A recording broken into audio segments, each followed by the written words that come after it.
समय की बात है। एक गांव में गोनू झा नाम का एक बहुत ही चतुर व्यक्ति रहते थे। खेती किसानी करके वो अपना जीवन निर्वाह करते थे।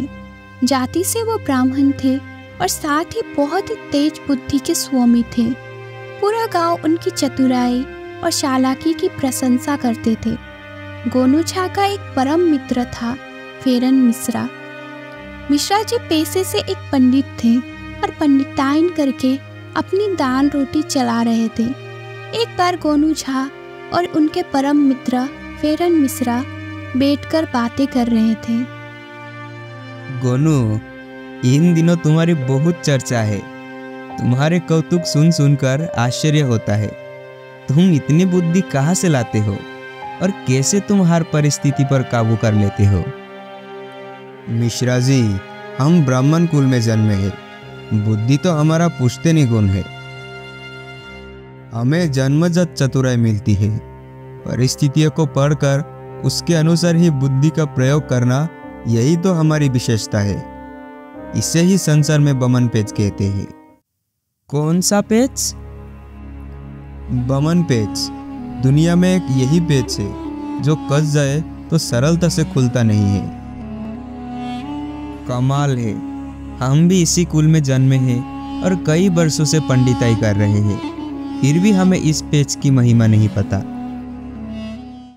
महिमा तो पता होगी और आप प्रयोग भी करते होंगे, लेकिन धर्म और आस्था के आश्रय में हम बुद्धि और चतुराई के साथ करते हैं। अच्छा, ये तो बताओ कि ये बामन पेच किसी ब्राह्मण पर काम करेगा?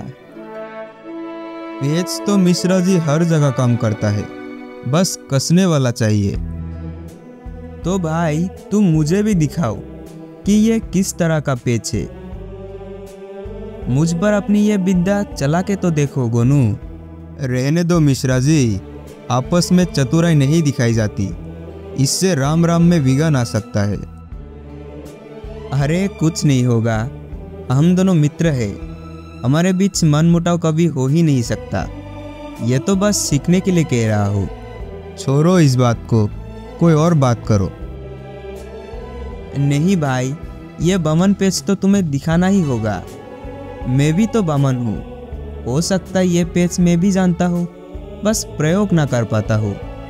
क्या पता मैं तुम्हारे इस पेच को काट ही दूँ। देखेंगे। फिलहाल इस बात को खत्म करो और कुछ खाने के लिए मंगवाओ। मिठाई चलेगी? चलेगी क्या, दौड़ेगी। मंगवाओ तो सही।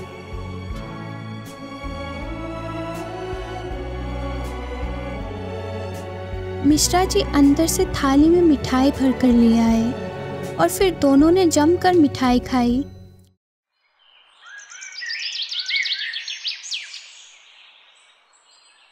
इस बात को कई हफ्ते बीत गए। मिश्रा जी तो बिल्कुल भूल ही गए थे। श्राद्ध पक्ष चल रहा था तो समय ही कहा था। दिन में पिंडदान कराने जाते और गठरी बांधकर शाम तक वापसी लौटते। कमाई का समय था तो कोई और बात कहाँ याद रह जाती है। मगर गोनू झा नहीं भूले थे। उन्हें मिश्रा जी को बामन पेच दिखाने की उत्कंठा ही चली थी। उन्हें मिश्रा जी को दिखाना था कि वो कैसे बुद्धि और अभिनय का प्रयोग करके अपना काम सफल कर लेते हैं। और एक दिन वो मिश्रा जी से मिलने के लिए शाम ढले पहुंचे। उन्हें देखते ही मिश्रा जी चहक पड़े। अरे आओ गोनू, बड़े दिनों बाद दर्शन हो रहे हैं। आपका तो धनवर्षा पक्ष में समय ही नहीं लगता। मैं भी इन दिनों में एक जरूरी काम में फंसा पड़ा था। मरने की भी फुर्सत नहीं है। अब से सहायता की आशा लेकर आया हूँ। अरे कहो ना, और बैठो तो सही। बैठूंगा नहीं, समय नहीं है। एक कार्य सौंप कर जा रहा हूँ। मेरे पास हफ्ते भर जरा भी समय ना रहेगा। अब तो कल से ही फुर्सत में आ जाएंगे, तो आशा है कि अब मेरा एक काम करके रखेंगे। अरे भाई, आदेश तो करो। ऐसा है मिश्रा जी, इन दिनों मैं एक विशेष पूजा कर रहा हूँ और मुझे 1000 मिट्टी के सिक्कों की आवश्यकता है। आपके पड़ोस में कुमार भी है, अब की बात को कोई टालेगा नहीं। 500 सिक्के तो मुझे हर हाल में अगले हफ्ते ही चाहिए, बाकी 500 अगले 15 दिनों में। अरे भाई, ये भी कोई काम हुआ? इसके लिए इतने व्याकुल हो रहे हो? तुम्हारा काम समझो हो ही गया। कल श्राद्ध पक्ष का आखिरी दिन है, मैं तो फिर निठल्ला ही हो जाऊंगा। फिर मैं चलता हूँ, आपको कष्ट दे रहा हूँ, पर क्या करूँ, किसी और पर भरोसा भी तो नहीं कर सकता। इसमें कष्ट कैसा? मित्र ही तो मित्र के काम आता है। अच्छा, मैं चलता हूँ। इतना कहकर गोनूझा वहां से चलते बने।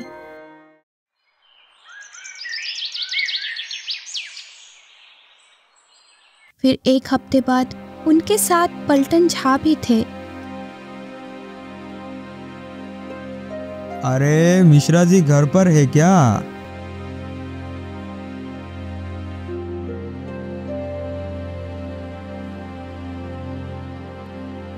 अरे गोनूझा, अंदर आओ भाई, बाहर क्यों खड़े हो? समय की कमी है मिश्रा जी, मैंने बताया तो था। मेरा काम हुआ कि नहीं? हो गया, अभी लाता हूँ। मिश्रा जी अंदर गए और जब बाहर आए तो उनके हाथ में एक मखमल की थैली थी। ये लो, पूरे 500 है, बाकी 500 जब कहो तब दे दूंगा। ठीक है, पर जल्दी करना, जल्दी ही आवश्यकता होगी। अरे कहा ना, जब चाहे तब। धन्यवाद। आओ पलटन भाई, चलते हैं।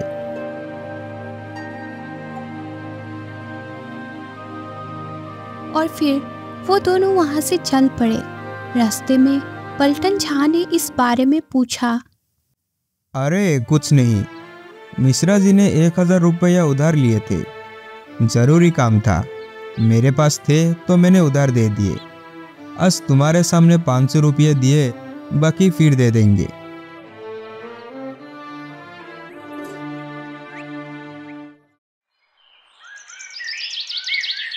और इस तरह 15 दिन बीत गए।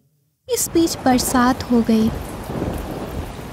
एक दिन राह चलते मिश्रा जी को गोनूझा चौपाल पर लोगों के साथ गप्पे लड़ाते हुए दिखाई दिए।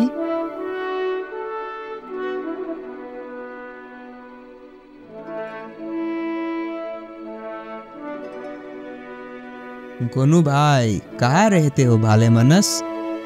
कभी तो दर्शन दिया करो।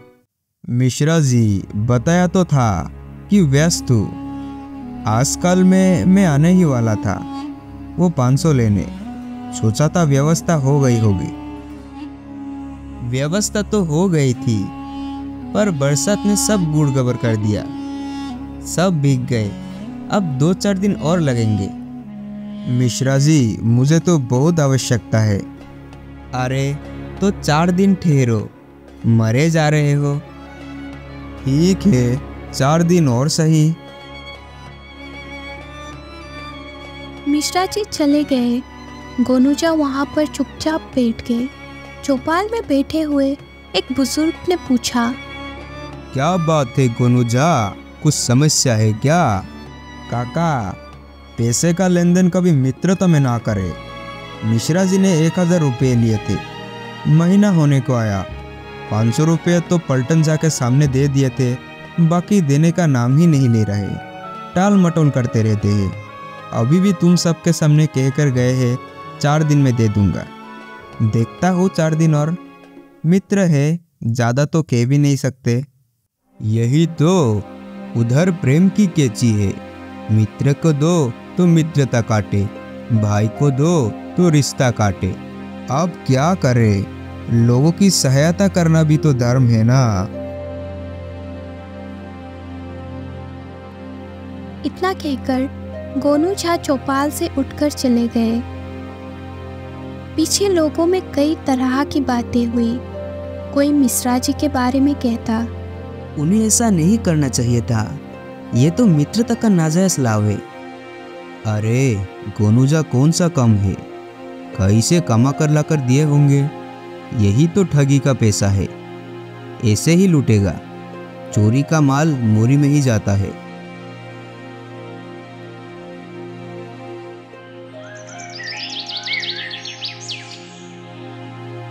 सात दिन गुजर गए। एक दिन मिश्रा जी अपने द्वार पर सुबह सुबह बैठे थे कि जोरावर नाई आ पहुंचा। पाई लागू पंडित जी, चौपाल पर पंचायत है, आपको बुलाया है। पंचायत? कैसी पंचायत? किस बात की पंचायत? जाकर देखिएगा, सब आंखें खुल जाएंगे। नाई इतना कहकर वहां से चले गए। मिश्रा जी असमंजस में रह गए। धोती कुर्ता पहनकर चौपाल की ओर चल पड़े। वहां पहुंचे तो सारा गांव वहां पर उपस्थित था। गोनू झा भी बैठे थे और 5 परमेश्वर भी बैठे थे। आइए मिश्रा जी। ये क्या मिश्रा जी, मित्रता में ऐसा करना आपको शोभा नहीं देता। आप तो गांव के गणमान्य व्यक्ति हैं। आप भी ऐसा करोगे तो बाकी सब पर क्या असर पड़ेगा? क्या हुआ? गोनू झा ने आप पर आरोप लगाया है कि आप उनके 500 रुपया के देनदार हैं, जिन्हें देने पर आप टल मटोल कर रहे हैं। गवाह भी यही है। पलटन झा कहते हैं कि आपने अपने हाथों से उनके सामने गोनू झा को 500 रुपये दिए थे और शेष 500 के लिए बाद में कहा था। मगर गोनू झा, ये सब क्या है भाई? अब क्या करूं मिश्रा जी, मित्रता के नाते तकाजा ज़्यादा नहीं कर सकता था। आप थे कि रोज़ बहकर रहे थे। पर वे तो मिट्टी के हजारों सिक्कों की बात हुई थी। मिट्टी के? क्या कह रहे हो? मिट्टी के सिक्के क्या होता है? और होते भी है तो उनका क्या करूँगा? और क्या करेंगे आप? देखो पंचो, अब मिश्रा जी क्या नया गोल खिला रहे हैं। मिश्रा जी, हफ्ते भर पहले इसी चौपाल पर हम 10 लोगों के सामने अपने गोनू झा को 4 दिन में 500 रुपया देने की बात कही थी, और इतने लोग झूठे तो नहीं हैं। मिश्रा जी, ये अधर्म मत कीजिए। आप पूजा पाठ करने वाले स्वास्तिक और धार्मिक ब्राह्मण हैं। पंचायत आपको आदेश देती है कि आज शाम तक गोनू झा के पैसे चुका दीजिए, नहीं तो आप आर्थिक दंड पाएंगे। पंचायत का फैसला सर्वमान्य होता है।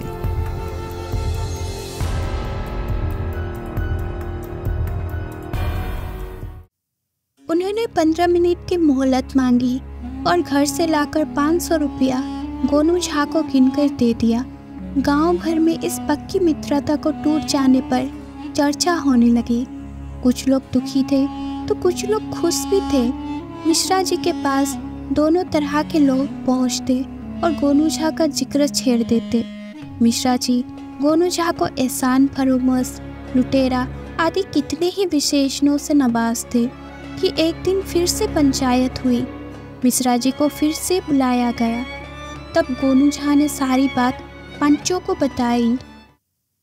पंच परमेश्वरों, मेरे परम मित्र मिश्रा जी को एक दिन जिज्ञासा हुई थी कि ये बमन पेच क्या होता है और कैसे इसका प्रयोग मैं करता हूँ। ये सच है कि मैंने इनसे मिट्टी के 1000 सिक्कों की मांग की थी।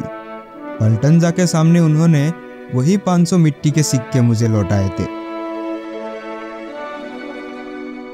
इस प्रकार मैं इन्हें बमन पेच का प्रयोग करके दिखा रहा था। मैंने कहा भी था कि इससे हमारी मित्रता खतरे में पड़ जाएगी, और हुआ भी वही।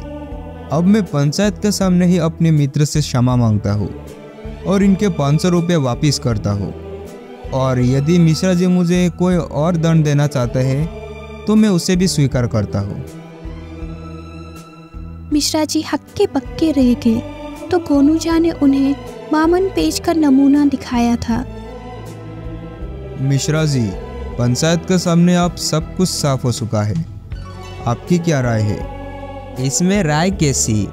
मुझे बामन पेच देखना था, मैंने देख लिया। अब पंचों को 2 बार कष्ट हुआ, उसके लिए हम दोनों मित्र क्षमा प्रार्थी है। मिश्रा जी, कुछ सीखा भी कि सिर्फ देखा ही देखा? सीख लिया भैया। सही समय पर झूठ बोलकर उसके सही साक्षी पैदा करना, यही तो बमन पेच है। पर यह मित्रता पर आजमाने की चीज़ नहीं है।